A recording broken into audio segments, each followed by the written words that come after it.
Welcome everybody to the Open-E webinars. We have a special guest with us. It's Sam Garay, who is the solutions architect for CloudJet. And of course, my name is Todd Maxwell. We're going to be talking about the Hyper-V setup and tuning with the DSS V7 and iSCSI failover. Sam, let's go to the next page, and also glad to have you aboard. Oh, thank you for having me. Okay. Do everybody is we're going to show the overview of the DSS V7 and the Hyper-V. We're going to show how they access the targets and the Hyper-V MPIO, which is the multi-path. Sam's going to go over the disk manager and some of the Hyper-V cluster and setup solutions. And then, of course, create the virtual machine. And then he's going to show some really interesting test performance. Sam, why don't we talk about your next screen here on your setup? Because I see that you did a basic diagram, so that way we kind of kept it simple. So tell us a little bit about, the CloudJet and how you came about this. Okay, yeah, at CloudGen, we're a hosting provider based out of San Francisco, and we created a truly highly viable environment thanks to you guys. And the thing that Open-E did for us was actually able to keep the data set in two separate places, which was a big advantage we weren't able to do. Also, the open hardware, which could swap out parts for newer technologies and all kinds of stuff. So it's been really good. That's great. How are you doing that replication? Is that with a 10 gig E where the green line is, or is that just 1 gig E?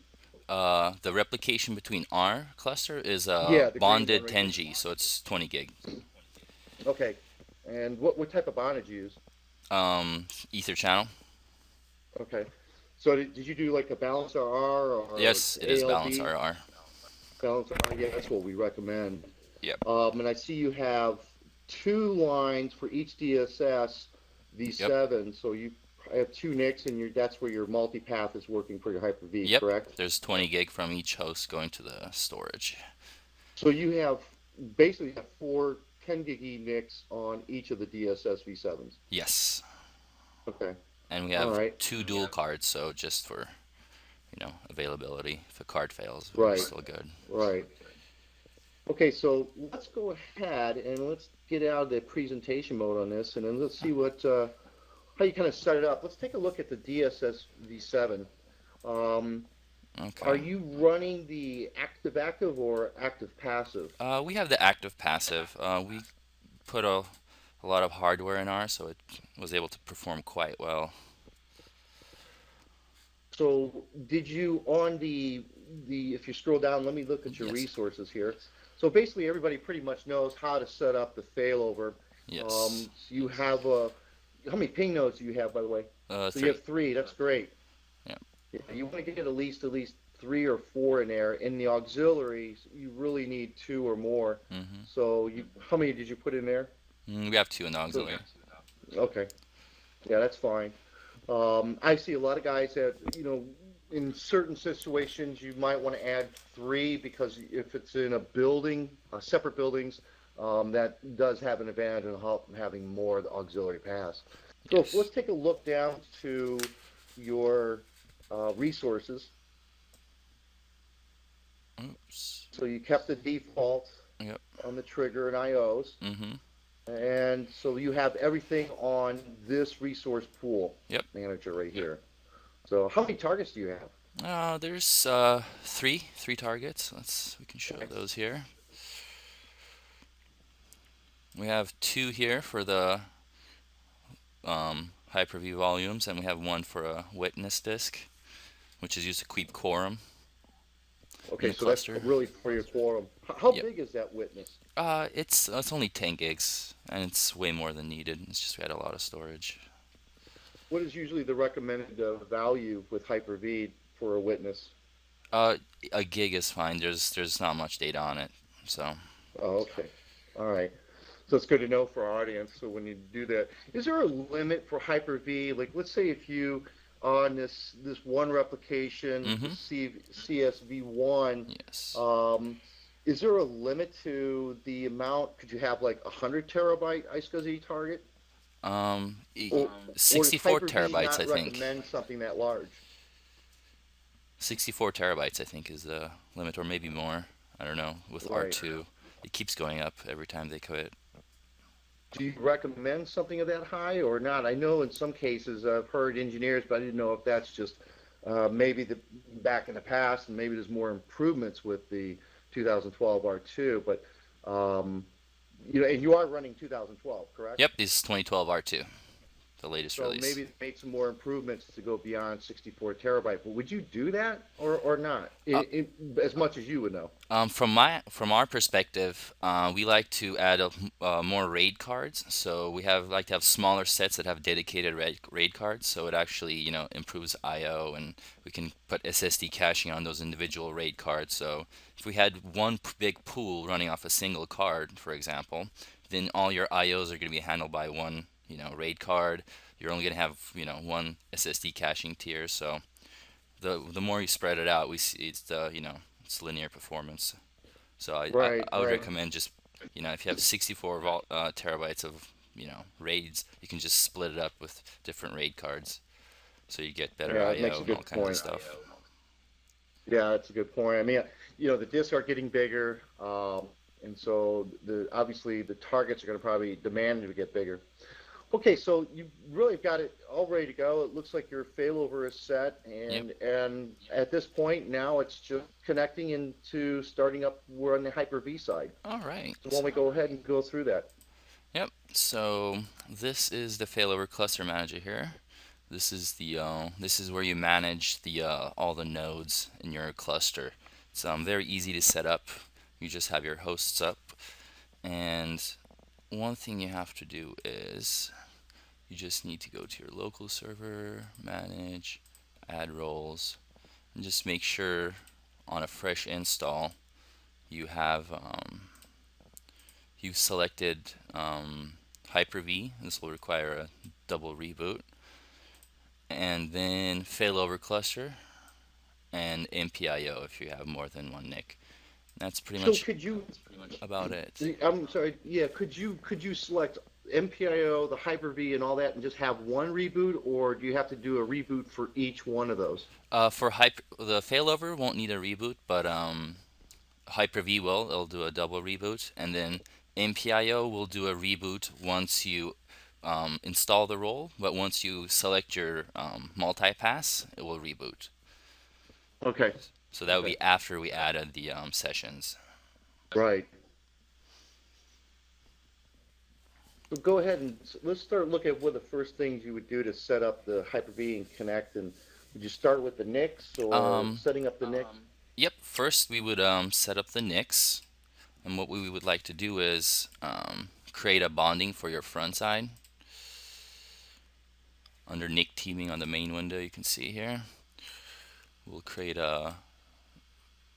two 10G links, and if we go in here, oops, let's go here, properties. When we create a NIC team, you will select the two NICs that will be for the front side where the virtual machines will be talking out of, and we recommend a static and address hash teaming, which means using stack switching on the front side.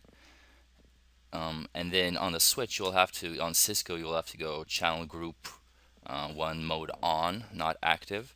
And on Dell HPs, I think it's all the same, but requiring a static bond like that will greatly increase your performance and reliability for the front side. See, I've always thought, and this is a good point, I've always thought that a lot of guys have told me on block level, you really don't want to do any bonding, and you're suggesting to do bonding. For the front side, the iSCSI should be single like this. Okay, Yeah. I see what you're saying. Yep. The storage should be single. We definitely recommend that. And we'll see that how it scales, the MPIO. When we put load on the storage, we'll be able to log in and see how much, what of a hit it's taking and how the network is, load balancing it on the NICs. So Right, right. the advantage of the 20 gig for the front side is on your networks, you will have one front side, you'll have your cluster communication in VMs talking out of it. You can also run your live migration out of either one, but it's good to have a really strong front end just so if you're doing migrations or anything like that, it doesn't get bogged down. Right. Yep. So once we added all those roles, we would Okay, go. wait. There's a question from. Mhm. He says he wants to know. Can you show the iSCSI properties? Yes, yes, So we're getting let's there go right now. take it at. I believe he's meaning it. Let me see if he's meaning on the Hyper-V or the DSS side. Can you let us know, Jesus? I'll chat with him and find out. Okay, so once we have the failover cluster role and Hyper-V enabled, at this point we'll have our DSS configured, showing the LUNs, and then you will pop open your iSCSI, and in your Discovery tab you'll say Discover Portal, and you'll add your IP address here, and you can say local adapter as your iSCSI initiators, and you select which initiator IP you want to connect from. So you get to select which of the iSCSI 1 or 2 NICs you have. I would add both of them here for the targets, and once you do that, these will pop up here as you see, and these will be disconnected status normally. We would have done it live, but the show might have gone a little too long if we ran into any issues. So if you go to properties on each one of them, you see there are 2 identifiers on each of those targets, which we added from our connection. So if we go in here, we can actually add another session. If we go add another NIC, if you could enable multipath, iSCSI, and you can select which NICs you want to connect from individually. Yeah, I've done it accidentally where I didn't select the right path, and Yep. you'll notice the error. By Yep. the way, he was asking if we could show it on the Hyper-V side, but go ahead and finish this up, and then We will. can We'll right now. talk about that. So, and in the MPIO, you'll be able to see by default it's on round robin, so you won't have to do anything there, and it's on active. So by default, it works quite well. But yeah. Yeah, you just want to have to make sure, just for everybody's awareness, that you when you add, if you can go back just to show properties one more time. Yep. Yeah, when you add that session here, Yep. click on that, and then make sure that you enable multipath. And Yes. I've even made the mistake. So when you enable the multipath, go ahead and just do it once. Sam, click on the enable, and then go to advanced. Yep. And then, yeah, he's right. You got to make sure that you select Microsoft, and then you select the Initiator default. subnet. You'll see your Right, 2 and then IPs. correct. And this, And then by then it'll list the port Yep. path. So and on your and, target just for portal, you everybody will knows- see your DSS 7 IPs there, correct. which will, correct. and those IPs will be actually your, let's see, Would be the virtual IP addresses. yep, under failover. So just to show them, if you scroll down, good point, Sam. Yep. Yeah, we want to make sure everybody sees that. Yep. So he's pointing his Microsoft IPs to path out to the virtual IP addresses that he's showing right there. And those will connect without any issues if everything's done right.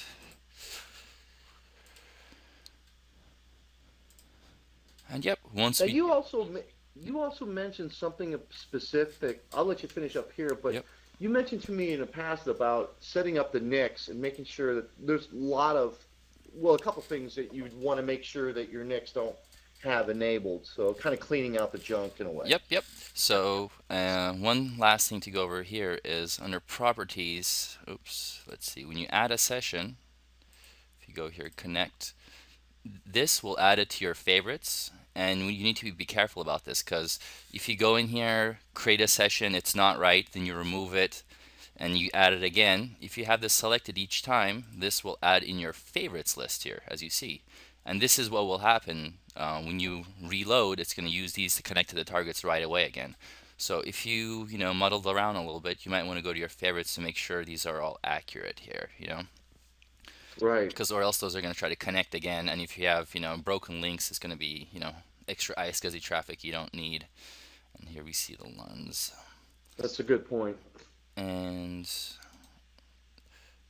under network connections, so let's start our iSCSI 1 here. Under properties, there's a few things to set up here. One thing for your iSCSIs, you would like to remove most of the Microsoft network stuff, and everything IPv6, you just pretty much need IPv4 to connect to it. just so you don't have extra traffic on the network. And under advanced settings, you would also want to remove the register disconnections DNS addresses, because you don't want to add that. Hold on, there's a question. IPv6 to turn off? Yes. Yep. Sam's pointing out that you're Yep. not using it. What he's trying to demonstrate here is to really get rid of some of the extra traffic and junk that you need. Like where he went into the advanced, go back into the properties again. Sam pointed out to take out the DNS settings as well. You don't want to register There's a setting right down here, and that's on by default, so you want to take that off. Yep. And so Sam also took off the IPv6 and some of the other what we call junk is not necessary for the iSCSI traffic. Yep. We're just using iSCSI over IP, so it's... Now another thing in here is you mentioned, and I did some research, is to configure the hardware. And I noticed some things in there as well that in some of the Intel NICs that I was able to get better performance by tuning it. Yes. So you mentioned to me that you like to use jumbo frames. Oh, yes. So on each of the iSCSI NICs, if you go into their advanced tab here, you should change a packet size to jumbo. This will, I've seen up to 20% increase with jumbo, so it's substantial. Now you make sure you do that on the DSS side as well. Yep. And I know that, just for everybody's edification, is that you have to set your jumbo frames on the NICs and before you start the failover. You won't be able to change it once the failover is running. So if you do want to change, you're going to have to stop the failover, make your changes on the DSS side for the MTU value, which is in the console screen, and then go ahead and make sure your switch is set, and also what Sam is showing you here. Yep, this is the, you can get to this under Device Manager too on your NICs. So some of the important things here that can really affect your performance is the jumbo frames. You want to have flow control on, and you can change here for optimize for latency or throughput. We usually do want to do latency since we already have so much throughput. Do you have the TOW, the TCP offload enabled on the DSS side too? Yes. Okay. Yep. And so there's a few of these settings here, and it's really actually good to go in here and test, change the settings here, and see how your environment's set up depending on what kind of workloads you have. Different settings in here will actually increase and decrease your performance. And I think to remember, the offload stuff usually offloads the processing of the NICs to the CPU, so you can actually increase your throughput and traffic by offloading it to your CPU if you do prefer to do that. If you're Is there much of a load? Is there much of a load on the CPU when you do that? Little bit, yeah, you can notice it. So if you're really constrained and you are actually just hammering on your storage nonstop, you're in a live environment where you're feeding a lot of stuff, so it's all stuff to consider. It's probably not that much if you have the latest and greatest CPU. I mean, there's a lot of cores and enough power in there to be able to take some of that load off it. Yep, I would definitely recommend it. And okay, so now we've connected, we've configured the NICs, and we've basically have that set up, and we connected to our iSCSI targets. Yep. I think right now you want to verify, I guess, either in Disk Manager or where would you go next now? Let's do a quick detour here. I want to show some settings here in the registry, which you can't really find anywhere else. It's under Local Machine, System, Control, Class. It goes down to, it is the 97B. This is, I think it's been like this since 2008. Parameters, and here you can see all our LUNs once the MPIO setups will show up here. Yep. And under the parameters, we can edit max burst length and all kinds of stuff in here. So when you edit that, let me ask you something. So when you edit, I was looking for that, and it's hard to find information on the internet about that. Yes, it is very hard. It is very hard. As I researched it, probably the most important, I think, what is the ready to transmit value I couldn't find. Not the R2T, which is here, but I think it's the, It's usually default to 1 or 8, which is is it max outstanding ready to transmit? Gotcha. Don't see that. We have that. I mean, you Mm-hmm. have the max received data segment, Yep. You can. and which is what you got 65, Yep. 5, 36 is what I could see. Yep. We match these And up to and the then storage array. right, because there's some settings in DSS that are not in here Yes. that I'm seeing. Mm-hmm. That's true. Not all But I see the options are. max birth length is right here, Yep. and your first birth length. Yep. Right. Good point. Excellent. And one thing really important you can do here is the max request hold time, and that's your timeout. So if you do run into if your switches go out or reboot in between from your store to your storage, this is the hold time where it won't drop the session, so your VMs won't all turn red on your screen, and you know your stomach won't drop on the ground. So you can increase So that that's timeout here. Yeah. okay. So that's interesting to know. So the max request hold time. Yep. So you have it set for what, 120 seconds? Yep. This is just a demo cluster, but yeah, you can adjust this to whatever you want. It's just so the storage, the iSCSI sessions won't see they'll just keep holding the IOs until for 120 minutes, and they won't cut it. Got it. Yep. So the value is what, minute increments, and that's why 120 is for 2 hours, correct? This is no, this is 120 seconds. It's Seconds? 2 minutes. Yep, Okay. 2 minutes. Okay. Default is 60, Okay. so which is adequate for most things. If you have little disruptions Right. or this or that, your IOs don't error out. So that's another little important hidden thing. Yep. So once we do all that, and the iSCSI is, pops up here, and we configure our multiple sessions in disk management, what's going to happen is it's going to be really interesting, because in disk management you will see all these will be doubled. You will see 210, 5 terabytes volumes on each side, and that's because we have 2 paths. So when you default do this, you'll see double of everything until we enable the MPIO. So Right. There's a question that came in. It mhm. says, "Have you opened the port in the firewall for iSCSI?" Does Hyper-V lock down port 3260 for iSCSI, or is it just wide open in the firewall settings? Once you start the service, it opens it up for you, I believe. Okay. Yeah, and you'll know if it's blocking it, but we haven't run into an issue like that in any deployments. But yeah, once you click the iSCSI icon, it'll actually start the service. You'll say OK, and then you'll have to click it again. Then you'll actually be able to bring up this window here. So once we enable MPIO, we'll start MPIO, discover multipass, and you will see this option available, add support for iSCSI devices. Once you select this and click add here, you will require a reboot on each host for that. And once that's done, it will come back up, and your favorite targets will be listed here. So when it reboots back up, you will see in disk management that everything was there. You'll see your 3 LUNs in disk management. And once that happens, we can go into our failover clustering. Under disks, we'll have to add our disks, but we don't have any suitable for now. But we'll be able to add our disks in here. And one thing we want to So do. now that Yes.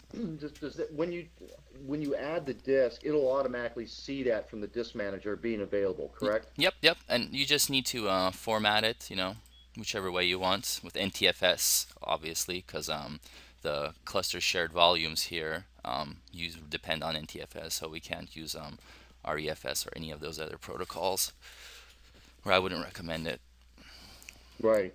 Okay. Yep, and once we add it in here, you will right-click and say add to cluster shared volumes, and it will be added to cluster share. And then under C drive, you will see your volumes that will show up in here, as we see. Oh, so it stores it under its own Yep. environment under your root drive. Yep. So I guess a good point would make sure your C drive is mirrored. Actually, no, that's just a link there. So actually, our C drives are mirrored here. but this is a demo cluster Okay, anyways, but we do recommend mirroring it with a dynamic just in case. Add a little extra got it. availability. So yeah, once we bring that up, we'll be able to throw virtual machines on them, as we see. Edit settings. They'll be under cluster storage here when we create them. So when you add a new Mm-hmm. machine, when you go, you right click on roles Yep, here. or configure role or okay, virtual machine, new virtual machine. Yes. So let's walk through that a little bit. Yeah, So we'll select, here, then you select which one. yep, which host Okay. we want to create the machine on. Since we're actually creating the machine through the cluster here, it will add it to the cluster automatically. And this is just a default, settings here. Generation 2 are for the 2012 and newer VMs, and I would highly recommend using Generation 2 because it's much better. And we usually use dynamic memory. Select your network. Create a VHD for your size. You can attach an ISO later, and that's about it. It's pretty standard across all virtualization platforms, adding the virtual machines. You can also go into Hyper-V here on the Hyper-V manager, and if you create a machine here, or if you have an existing machine, you can move their hard drives to the cluster share, and then under roles, you will say configure role, and if the virtual machine is turned off, you'll be able to add it to the cluster here. So in case you had Oh, single Hyper-V nodes, you add it to a cluster and you want to bring those virtual machines into high availability. right. And a Good benefit point. of this over VMware is that we don't need a vCenter EVM to actually run the cluster, so we don't need an outside machine controlling the cluster. It's just the two nodes, which is a pretty nice benefit. That's pretty convenient. Yep. Yep. And What kind of system is the Hyper-V on? I mean, what do you recommend, especially if you're going to be? I guess it depends. Does it depend on how many virtual machines, or does it depend like what kind of load you're expecting? And if you're having 50% heavy I/O virtual machines, such as databases, I mean, obviously an ADS server or a DNS server or terminal server is not going to be that much of a load. But what kind of system would require for something that's going to be a lot of? How do you determine that? I mean, do you determine it by the factors of how many virtual machines versus how many heavy I/O virtual machines you're going to have versus how many not? I mean, is there a limitation or anything? yeah, in most implementations, usually there'll be physical to virtual migrations. In there, you can monitor the load on the machines and their CPUs and look at how much they're using, and pretty much just related to this, assuming you're going to get newer hardware, which the CPU cycles will be faster, so you'll be able to consolidate a little bit. And also, if we once we log into our template here, we'll be able to see what kind of load we're actually putting on here. For example, when we run tests here, so which will help you calculate how much you will need. So, for Now, example, is this on the virtual machine that we're on right now, the template that you created? yep, this is the template Okay. we connected to. Okay. And on here, if we go, for example, let's go 4K random reads, right? So you're using IO meter, Mm-hmm. and you're turning one worker. Yep. And where is the load going to be placed on? Local, or is it This is going to go okay, to so its you're doing it OS local. drive. And we don't really see too much of a difference between hitting targets on the C or an additional D drive. We don't really see too big of a performance difference. So for this demo purpose, it'll be great. And So you got your sector set at 64,000. mhm. I thought that there was some type of formula that I read to be able to calculate where you get the maximum disk size. I can't remember, but there was on the internet some good explanations. So using in your queue, is that your queue depth for the outstanding IOs? Yep, Is it yep. There'll set be for? eight threads running, and our access is 4K random reads. Which will be pretty good. So we can actually add a few more workers to this. Oops. Oops. Let's actually restart IO meter here. Yeah, I've had that happen to me. Yeah, if you make changes to the disk, you will IO meter will drop itself. So actually we can go through the Right. beginning here. Go 8 threads, access specifications, new, let's go 4K, reads 100% random. Oops, that's 4 megs. So we worry about latency most, so we kind of try to fine tune our machines for small IO requests, which is what we most see, 4 to 16K of, random reads going off applications and databases. That's mainly reads, actually. Right. You'd be surprised how little writes you get. So, all right. So that just assigned it to the one worker here. Oops. Actually, we didn't add it to the worker, removed it. 8, access specification, we have that ready. And actually, if we remove some of these, we can actually, this will double the workload we asked here. So that will match.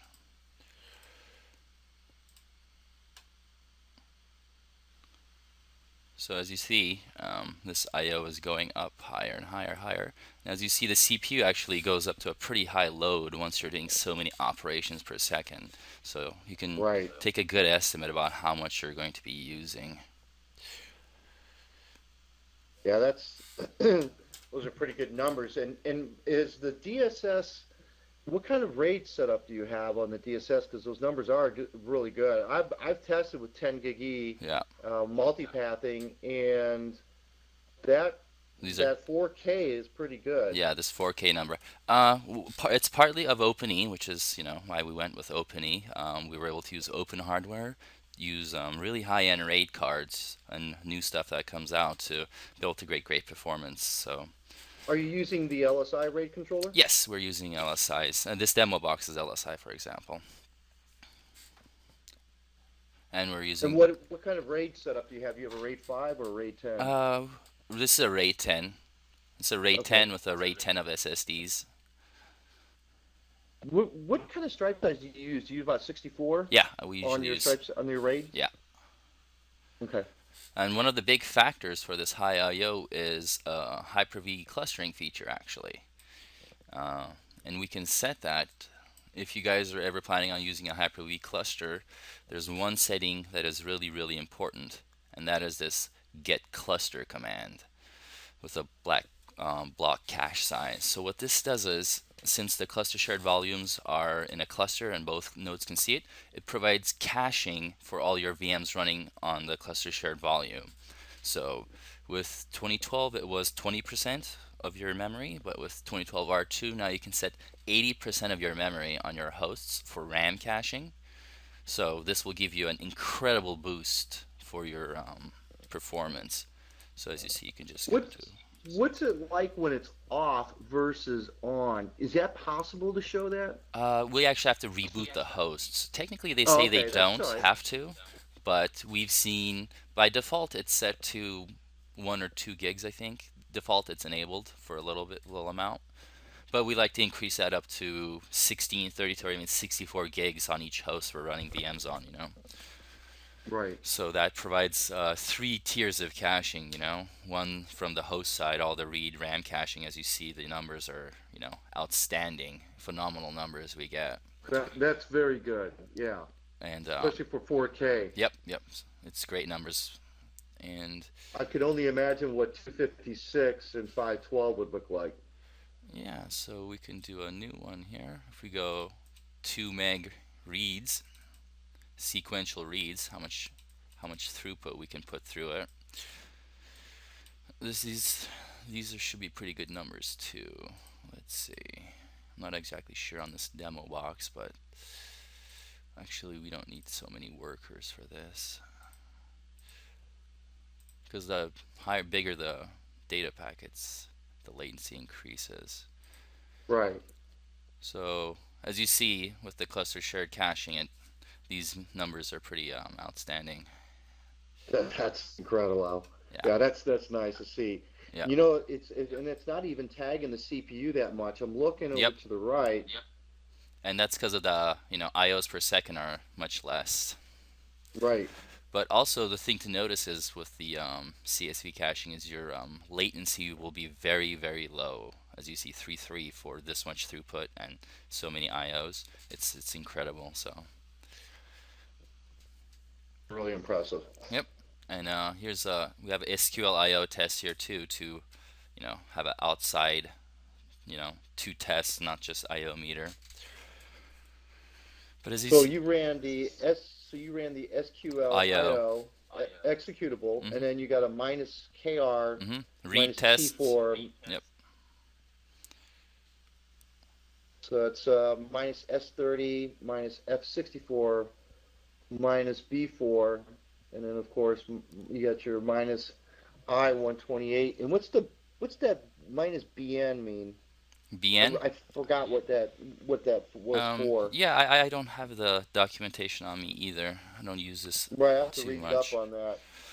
But as you see, these are this is 4K, this 128, and this is the threads. So if we increase the threads, it also should increase linearly. But as you see, the high IOs, if you're using doing high query database stuff, you're going to be tagging your CPU because it's each of those requests have to get handled.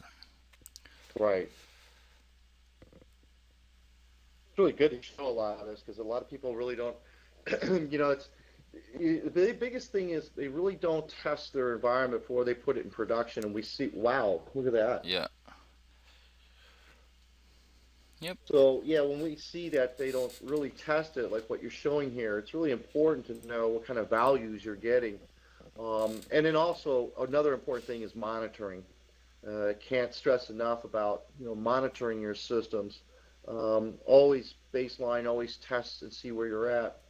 We get too many cases where we find that what happens is in the beginning the engineers will deploy it. Everything looks great, everything's running fine, but they only have a couple of VMs. 2 years down the road, maybe that engineer leaves, a new one comes in, but during that time, they've added 50 more VMs, and thus subsequently what can happen is you can have a performance issue. Yep. And So, the important thing is with virtualization is we see, initially they will say, we don't need that many, and then after a few months you'll see they're just, coming out of everywhere because they just spin them up. right. So they're so easy. So one thing we can show here is, So now you changed it to the write value instead of the read value. yes, and what I really want to show here is, let's see, let's start this. Oops. I want to show what it looks like on the host side since this machine is running on host 1 here. If we go to Task Manager, we can see performance in our NICs. See iSCSI 1 and iSCSI 2. The evenly distribution here, 2.5 gigabits on each hitting the storage. Right. So this is one of the So benefits it's of the. balanced. Yep, it's perfectly balanced. It perfectly scales out. The higher you go, it works great.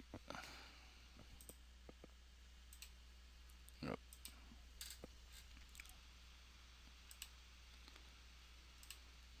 So yeah. That's great. Mm-hmm. Well, Sam, is there any other things last minute comments or any notes that you probably would suggest to anybody? I mean, this is really good material for a lot of engineers and I like the comment you made about where in VMware you have to have the vCenter and you have to have the additional setup where in Hyper-V you don't. Yep. That's really a plus in my favor because you're right. And a lot of times I like to centralize it. And it looks like, 2012 R2, especially with the caching. Yep, that's that you mentioned. Huge benefit. So where in the previous versions it was only 20% of your memory, now they allow you to use up to 80% of your memory. Yep. What was that command again? Can you show it just for the audience? Yeah. That should be on the host here.